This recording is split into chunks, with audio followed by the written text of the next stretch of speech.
I'm here with Antonio Buehler, activist, Austinite, and founder of the Peaceful Streets Project. How are you doing today, Antonio? I'm good, thanks, Clay.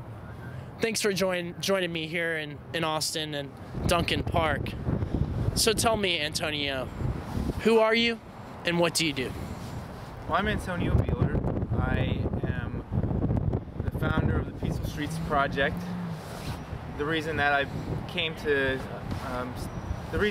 start the Peaceful Streets Project was because on New Year's Day 2012, I saw a woman being assaulted and abused, and so I tried to take pictures, ask questions, and get the cops to stop what they were doing. And then I was attacked by these cops and charged with a false felony crime of spitting in a cop's face. Fortunately for me, a bunch of people came forward as witnesses to state that the cops lied, one with video. Then we got another video from the 7-Eleven surveillance camera, and the police audio also proves that the cops lied. And with the information that we had, and with the high profile of the case that we had, a lot of other people started coming to me telling me their own personal stories of abuse. And I realized that my case wasn't an anomaly. It wasn't something out of the norm. In fact, the only thing out of the norm about my case was the fact that there were so many witnesses and so much evidence to prove that the cops lied. And so after hearing all these stories of abuse, I, along with some other activists here in Austin, decided to launch the Peaceful Streets Project. And what we do is we try to hold the police accountable, and we're trying to change the culture of society, getting people to stand up for their rights, flex their rights, and stand up for one another against police abuse. That's great, Antonio. And you claim the cops lie, and the video evidence, which is out there on YouTube, has shown some of their statements to be false, in my opinion as well. So how exactly did these officers, agents of the Austin Police Department, attack you on New Year's Day 2012? Well, I started taking pictures of the female passenger that was ripped out of a car and thrown to the ground. And when she saw me doing this, she screamed out to me, "Please videotape this, please record this," something along those lines. So I started yelling at the cops, "Stop hurting her, she didn't do anything wrong, why are you hurting her, let her go." When they picked her up and walked her past me, one of the cops, Patrick Gaborski, turned around and came towards me, got in my face, asked who I was, who I thought I was. I told him that I was allowed to be there, public space, I was allowed to video record him or take pictures of him. I started to back up, and eventually he just started to push me in the chest, threw me back, pushed me a couple times, pinned me between a truck and himself, and then eventually claimed that I spit in his face. And do you believe you did anything to warrant this assault that occurred against you? No, I did nothing illegal. By me standing up to the police and yelling at them and calling out their criminal actions, I realized that that's what caused the cop to come after me. And if we all live in a society where we all just hide from the cops and we cower in the shadows and allow them to run rampant, destroying lives, then yeah, sure, we might be temporarily safe and we may not have to deal with the consequences of standing up to the police. But ideally, enough of us will stand up that the cops will back off. Yes, sir. And what we have here, it appears, is a rogue cop, Patrick Gaborski, who for some reason he doesn't seem to like you, and he is able, with impunity, with legal immunity, to assault your person, and also on other occasions he has as well violated your rights. Is that correct? That's right. And there was another cop there named Robert Snyder who started the entire episode by ripping Norma, the female passenger, who had not committed a crime either, out of the car and throwing her to the ground. Yeah, so these guys filed false charges against us. Then the chain of command backed up these cops. Internal Affairs did a sham investigation, and it's been pretty clear to anyone who's been paying attention. The police do not serve us. They are a band of criminals. They rally around each other, protect criminal behavior when it comes from the thin blue line, and they're willing to victimize people that they know are innocent. Art Acevedo and the chain of command knows that me and Norma that we were innocent and we were attacked by these two cops, and therefore, you know, we should be the ones who are protected. And and APD should have arrested Snyder and Aborski, but they didn't. They rallied behind him and protected him because it's a criminal organization filled with criminal cops, and we don't see the good cops stepping forward and doing anything to protect the people. Yes, sir. And I know 2012 has been a very eventful year for you in your activism and really the great change you've made with the Peaceful Streets Project. I want to go into that in a second. Now, you were arrested on January 1st, 2012. You were then arrested sometime in June? September and October. And then on September 21st, 2012, because I remember the day, you were also arrested, and that time and in January, when you were arrested, the arresting officer, I believe, is Patrick Aborski. Is that right? He wasn't the arresting officer. He was the one who was there on the scene. He was doing a DUI stop, and we rolled up to take video. I dropped off two filmers on one side of the vehicle, one side of the block, and then me and Sarah Dickerson went to the other side of the block to record from a different angle. At that point, a guy named Adam Johnson rolled up on the scene, and we've had issues with him. He's been a very aggressive cop, very aggressive towards people who are filming traffic stops, and he started barking not just arbitrary orders, but ridiculous orders. He told me to get on the other side of Aborski, which would have required me, I was about 30 feet away when he showed up, it would have required me to walk towards Aborski, towards the suspect, to within feet of them in order to get on the other side. I told Johnson that I was not going to do that, and I asked him how far I needed to move back. Johnson kept saying that I needed to go to the other side, I needed to walk towards Aborski. Essentially, I refused, I kept backing up. I was about 90 feet away when he said, you have two options. You can either go over there, i.e. walk towards Aborski and past him, or leave. I said, fine, I'm leaving, and then he said, you're under arrest. Wow. And would you say, Mr. Buehler, that a pattern of abuse exists in the actions of officers employed by the Austin Police Department? Well, absolutely, and I would go even further to say that it's a national problem, a global problem. These guys are given extreme leeway in how they enforce the law. They can essentially make up law on the spot, and they're immune from the law.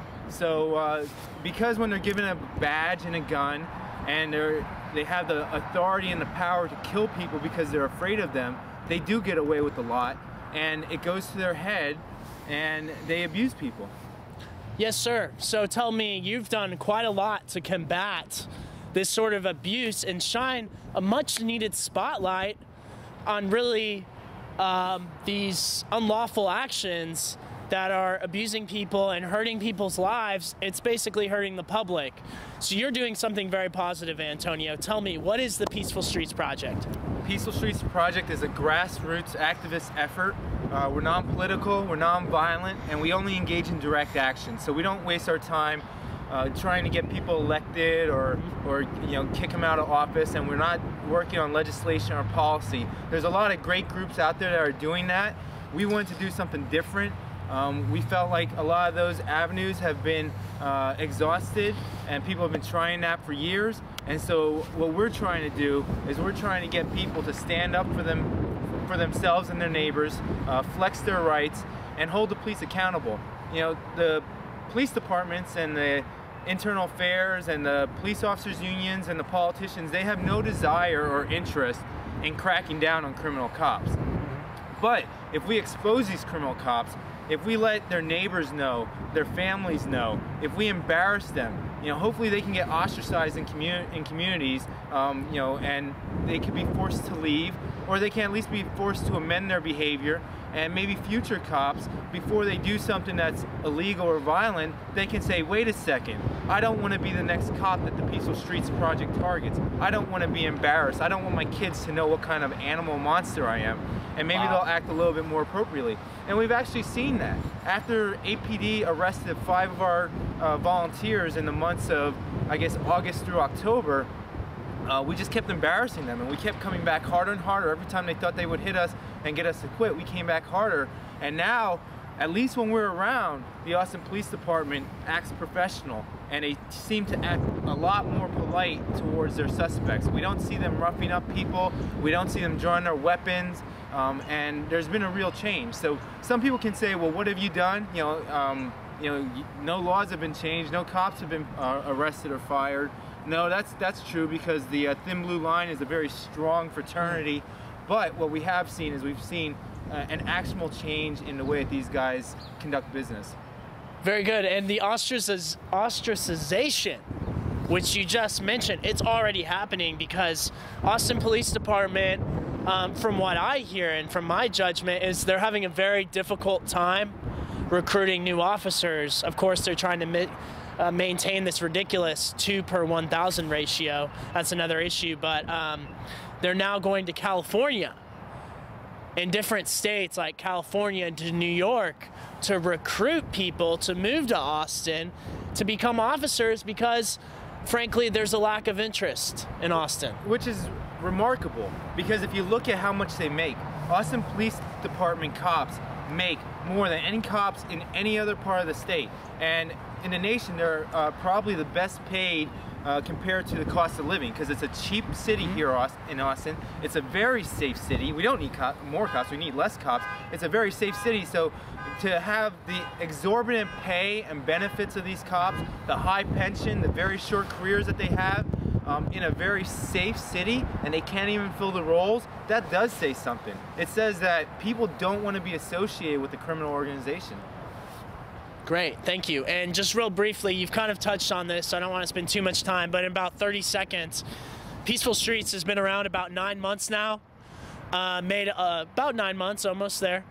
Made a lot of changes in the way people think about police activity, and really exposed a lot of police brutality and unlawful actions that are taken by these officers.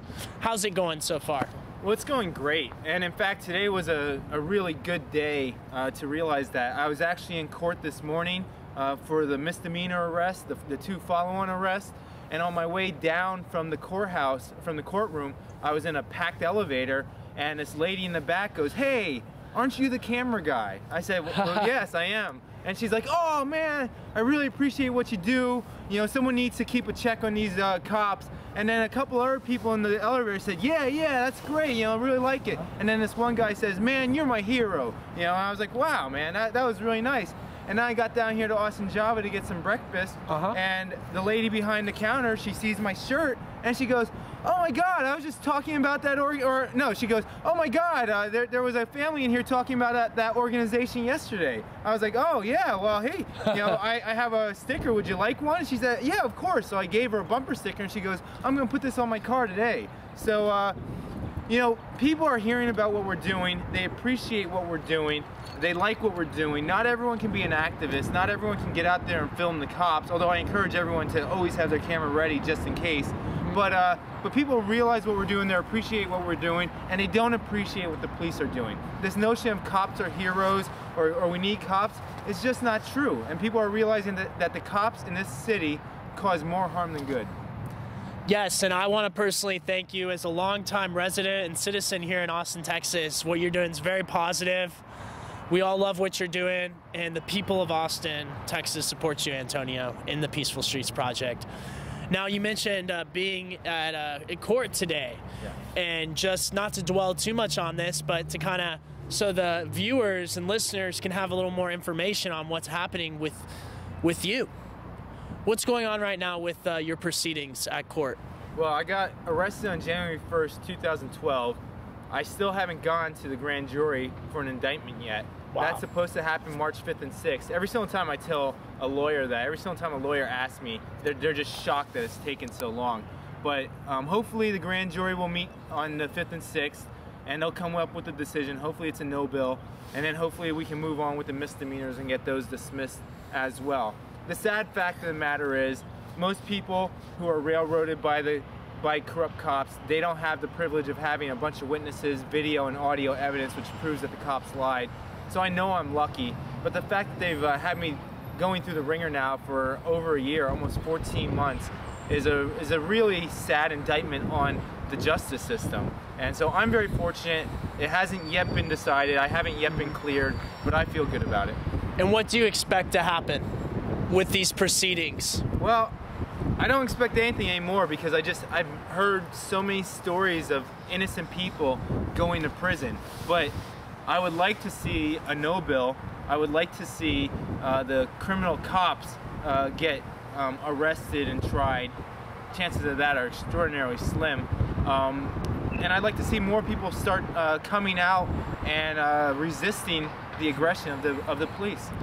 And we here in Austin, the people of Austin, would like to see you remunerated for the damages that have affected your life and hurt you.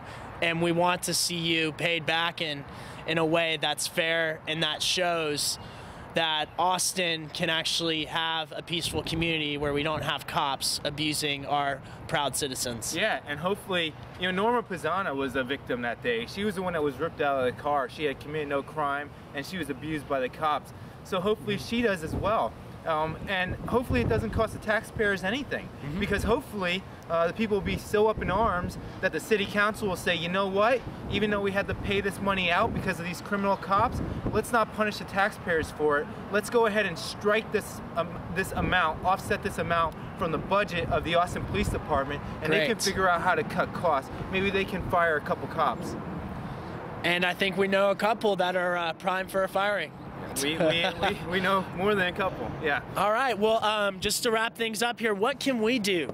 What can viewers out there that are listening to your voice, seeing your face right now, what can we do to make sure that these charges against Antonio Buehler are dropped? Well, unfortunately, there's not a lot that you can do from a legal sense, but what you can do is you can support the Peaceful Streets Project. You can go to our website, peacefulstreets.com, donate to some of our initiatives to help hold the police accountable, get a shirt from us, wear it often, put a bumper sticker on your car, talk to friends and family about corrupt cops and how to keep them accountable. And perhaps the most important thing that you can do, it may not help me, but it could help someone else, someone in the future who'd be a victim. Have your camera or your cell phone at the ready, and always be ready to record a cop when you see them interacting with someone. If a cop strikes someone, if a cop shoots someone, if a cop sets someone up for a crime they didn't commit, if you try to start recording once the action starts happening, you're too late. Start recording as soon as you see an interaction, and if something happens, you'll be able to provide the evidence that will be able to exonerate that person. Thank you, Antonio. That's a wealth of information there, and it's really going to help a lot of people. Before we finish today, is there anything else you'd like to share with the viewers and people that are curious about Peaceful Streets or things that you have to say here today? No, just go to peacefulstreets.com, check out the website, like the Facebook page, Peaceful Streets Project, like the Facebook group, Free Antonio Buehler, where we talk a lot about corrupt cops, and Google Patrick Gaborski and Robert Snyder. Let's make these two criminal cops famous, and then hopefully we can make a lot more criminal cops famous after that. All right. Thank you, Antonio, and thank you for your time today. Thank you. Wasn't